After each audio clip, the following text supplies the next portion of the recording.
Let's see how we can use cursor with multiple users so that you can just switch to another user if your free limit is reached. So the first simple way is to just log in and log out as another user, but that might be quite cumbersome. So what you can do is create a new user folder and use that user folder easily and just continue working. So I'll just show you both methods. So first is just click on this settings icon here. Here you can see I'm on free plan. You can just scroll down and click on log out and then log in as another user and continue working.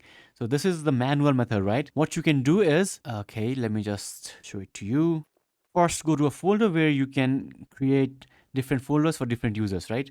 So by default, you already might have a folder in default directory for which the free limit has expired. What I'm going to do is create a new folder and let's call this user 2. Okay, and now right click on this user 2 and click on copy as path. And now open your command prompt and type cursor, then double dash user dash data dash dir equals to, and in double quotes paste the path that we had just copied, d temp user 2. Hit enter, and now cursor will open and will use this data directory.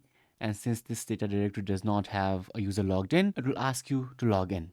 Okay, you can now log in as another user and continue using cursor. And next time, if you want to use cursor with the original user, you can just type cursor, or you can just open cursor like this and it will open your default user. Now, if user 2 has also finished the free limit, what you can do is instead of user 2, you can just type user 3 and you'll notice that user 3 directory will automatically be created here and you'll be able to log in as another user. Okay, next time if you want to switch between users, you can just do cursor and then user data directory, use user 2 or user 3, and then the currently logged in user in this folder or this folder will be used for your cursor. This is how you can quickly switch between different multiple accounts in cursor. If you have any questions, let me know in the comments below.